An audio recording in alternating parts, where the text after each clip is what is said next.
to our humble village. We are here to teach and assist in any way we can, without violating the law of free will.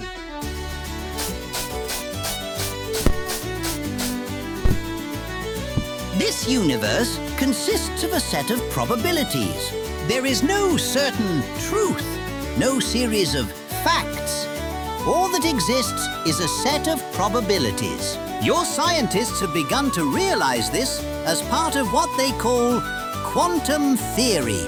Probabilities all the way down. As above, so below. From the idea of an electron being in one particular position over another, to the idea of your name being Apollo. All that the universe records is the chance of any given fact being true or false.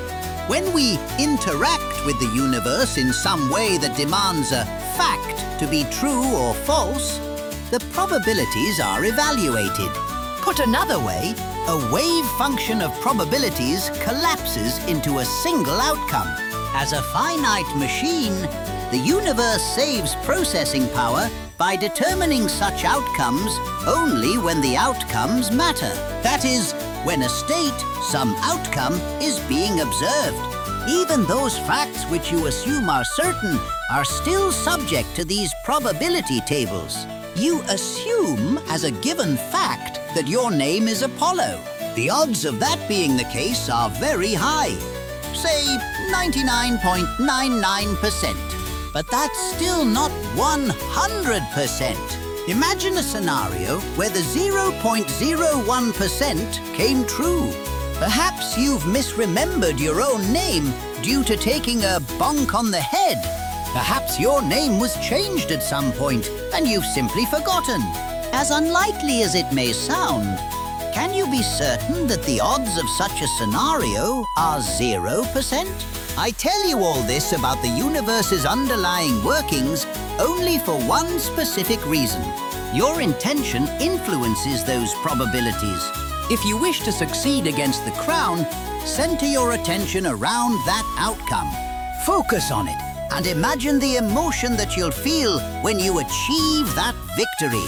Truly feel that emotion, as if the victory were the reality you're perceiving right now. Doing so, now and consistently as time goes on, increases the probability of that outcome.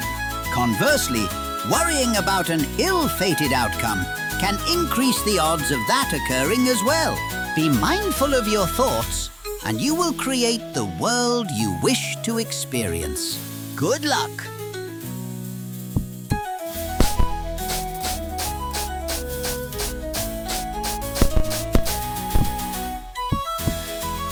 Hey there, friend. You found us.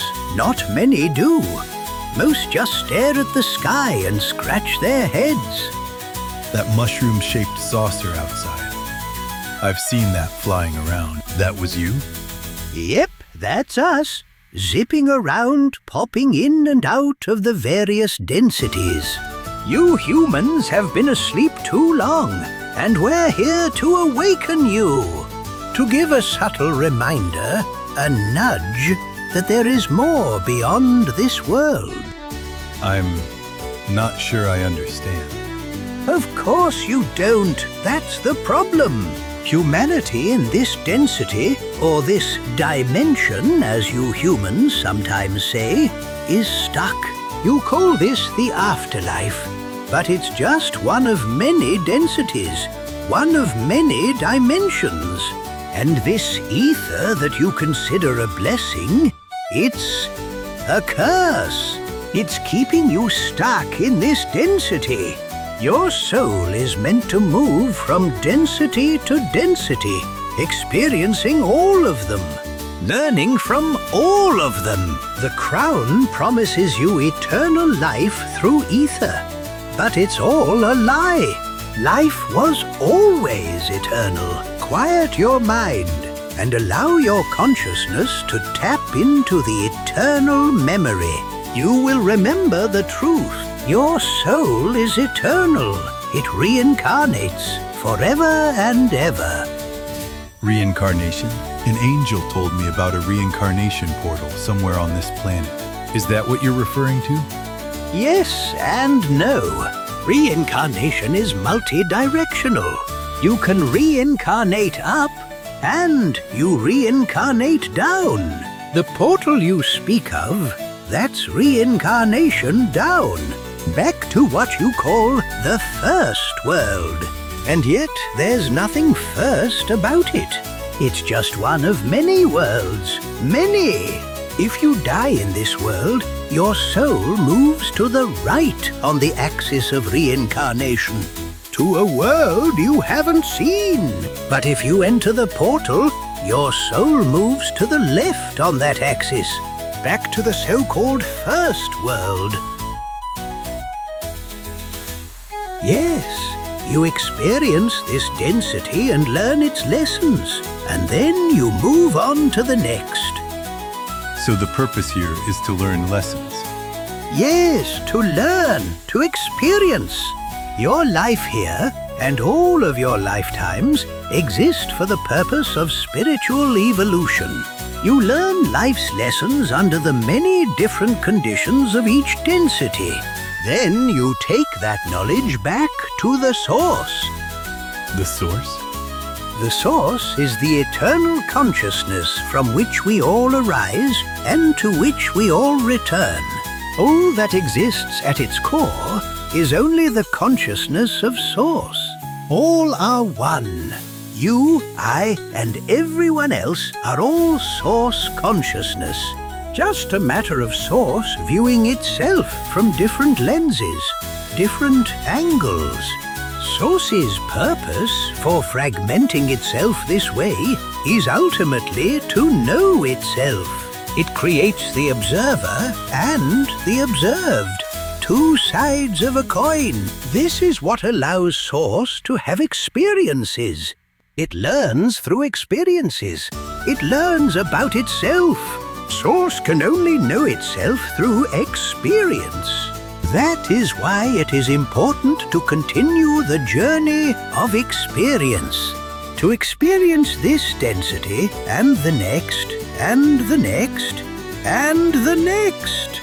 Not to get stuck in this density, as the crown has frightened you all into doing.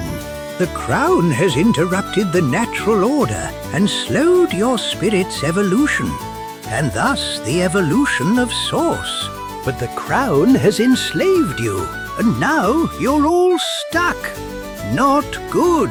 You can't evolve. You can't learn. You can't grow. You humans are so afraid of death that you've sacrificed free will. You've sacrificed everything. The crown has you stuck in a spiritual limbo.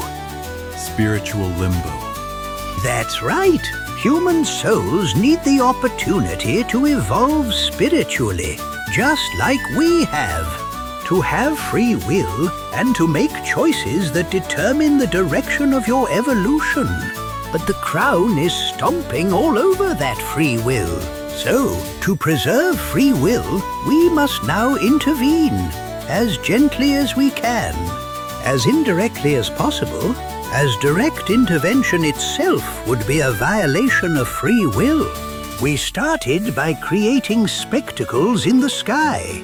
Those spectacles to remind you that there's more out there. But since those aren't working, we are offering our assistance more directly to you. It is up to humans to solve human problems. And since you made it all the way here, you might just be the human for the job. We'll give you our flying saucer, our UFO, so that you can travel to the Crown's headquarters. But one thing quick, gotta make sure you're strong enough to actually take on the Crown. Let's have a test of strength. What do I have to do? There's a sand dune north of here. Go there and visit the Sphinx. Return with a crystal called the Sphinx's Blessing, and the UFO is all yours.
A moment of your time, if you will, before you approach that crystal. Who are you? Why do you look like me? I'm your shadow. My shadow. Indeed, the summation of the greatest fears from which you're currently running. I am a projection of those fears, if you will. So, you're not real. Oh, I'm certainly real. Just as real as you are, for I am merely a component of you. I've been with you all along. A shadow is merely a portion of the self. Every individual unit of consciousness with an activated solar plexus energy center has its own shadow. I'm not sure I understand. If you've been part of me all along, why are you appearing to me as a separate being now? You've reached a pivotal moment in the development of the quality of your consciousness. In your terms, you might say you are poised to ascend into a higher level of being. But to reach that level of being, you must first confront your shadow. To confront my shadow? So, I need to fight and kill you? No. The shadow cannot be erased. The shadow is a permanent part of your being. The goal is not erasure, but integration. As I said, one's shadow is the projection of one's fears. Most people spend their entire lives running from their fears. That is to say, they dedicate much time and energy to avoiding scenarios which might require them to confront or even acknowledge those fears. Indeed, that is how you've spent your life in this density, has it not? Without even noticing that you've done so. You've spent all your time and energy running from your deepest fear. My deepest fear? The crown? No, not the crown. Your deepest fear is your own mortality. You've dedicated all this time and effort to securing yourself a permanent source of ether. You fear the unknown. You fear what comes after death. And so, as a projection of that fear, I shall take on a form representative of death. All your actions revolve around prolonging your lifespan and nothing else. In essence, this fear has paralyzed you into a life of inaction. If all your actions center on delaying your death, are you truly living? Are you learning the lessons that this life had intended for you? Are you fulfilling your soul contracts? That's not true. My motivations don't lie just in avoiding death. They lie in freeing this world of the crown's control, in restoring free will. I'm going to find the reincarnation portal, if it really exists, and restore access to it. When that's done, the people of this world will be able to choose whether to live, to die, or to reincarnate. My motivation is a desire to liberate this world. You've convinced yourself that that's your motivation, but dig deeper. Is it not true that your desire is to see reincarnation happen with your own two eyes? And that, by doing so, you'll finally prove to yourself that life doesn't end with this lifetime. The Sphinx's blessing is brimming with energy of a very high frequency. Energy that you won't be able to control unless you first integrate me, your shadow, into your being. Confront your fear of death, first mentally, and then symbolically through action, through combat. Only then will the Sphinx's blessing be yours.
Here it is, the Sphinx's blessing.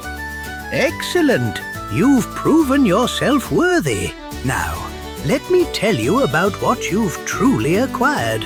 That Sphinx's blessing is actually just a regular old selenite crystal. There's nothing particularly rare about it, but it will help you in your mission. So I want you to keep it. A crystal? How does that help? It is an energy transmutation crystal, friend. It transmutes energy from bad to good. Or more technically, from low vibrations to high. Simply having it on you will help you in your mission. Think of it as a small token of protection against others' negative energy. Should you come into contact with others whose intentions are impure, your own intentions shall remain untainted. In a sense, it protects you, subtly, from becoming like them, or from taking on their negative energy, and thus their characteristics. Do I really need this? More than you know, friend. That is all I can say without infringing upon your free will. All will be revealed very soon. Now, as promised, our UFO, as you call it, is all yours. With this, may you succeed in your goal of ending the Crown's infringement of free will. All right. We have the transportation we need to get into Western Baltica. The mushroom people gave me their UFO. Mushroom people? That's about the strangest thing I've ever heard.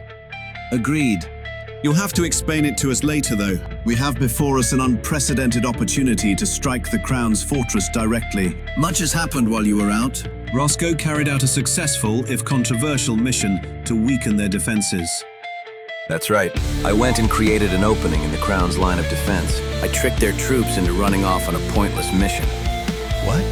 That's incredible. So their fortress is entirely unguarded. No, not all of them, but the majority of the army that normally guards it is gone. How did you get them to leave? Best brace yourself for this, Apollo. You're not going to like the answer. This is a plan I'd been cooking up for a while. I led a few of our guys up to the northern coast of Western Baltica. We attacked one of the Crown's forts, and then we led them on a chase.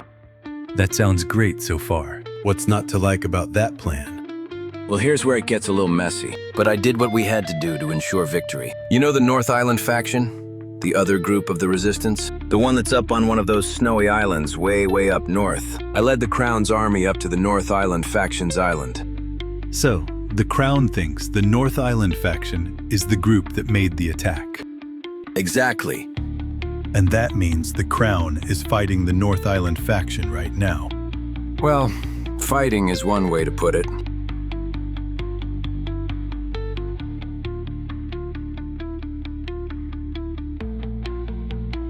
Status update? All members of this so-called resistance are dead. We're in the process of raising the remaining buildings. It will soon be as if there never was any resistance group in the first place. Excellent. That is indeed the goal. We must remove all traces of evidence that this group ever existed. We will erase them from history, such that nobody ever attempts to follow in their path. So, it is crucial. Take your time and do a very thorough cleanup here. The place must be scrubbed clean of any hint that any human may have ever set foot upon this land. Understood. They're all dead? Most likely, yeah. They were our allies. Yeah, but they knew what they'd signed up for. This is war. It ain't pretty.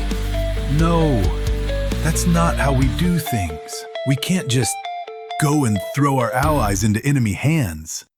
Hey, we were getting nowhere on the whole break through the Crown's defenses thing. Someone had to do something. So I did. Like you said, we need to strike the Crown before they have a chance to build a new hatchery. So I saw an opportunity and I took it. And now, we have blood on our hands. The blood of our own allies, no less. Just get out of here. All right, whatever. I'll give you some time to cool.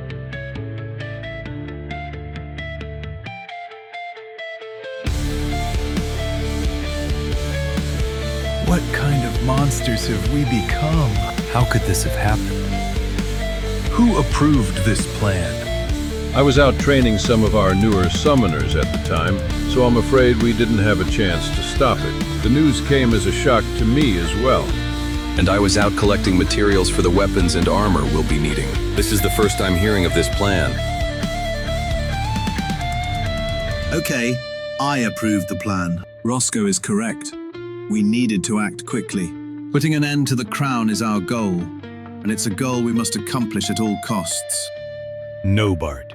Not at all costs. What's the point of standing up to an organization like the Crown if we just lower ourselves to their level? What would we accomplish by replacing one evil with another?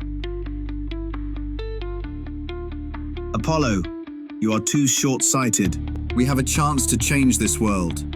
Permanently. We can create a world without needless suffering, without heartbreak. So, a few people may have to suffer a bit to get there. Tough luck. We've all had to suffer to get to where we are now. What? Should we be the only ones who suffer? Do we just martyr ourselves for the sake of others our entire lives? We cannot be the only ones who are expected to suffer loss and hardship. This is a group effort, a group struggle for a better world.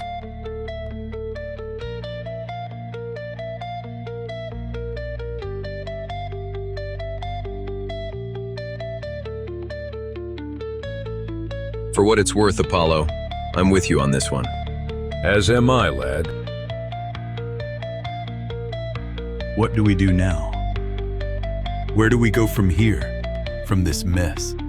Well, I know it's not what you want to hear, but as wrong as Roscoe's plan was, we should take advantage of the Crown's fortress being empty. We won't get another chance to attack like this one. That's true, but it doesn't seem right. Attacking now. It'd be as if we were giving validation to the plan. Wouldn't it be a dishonor to the memory of our North Island faction allies? Yeah.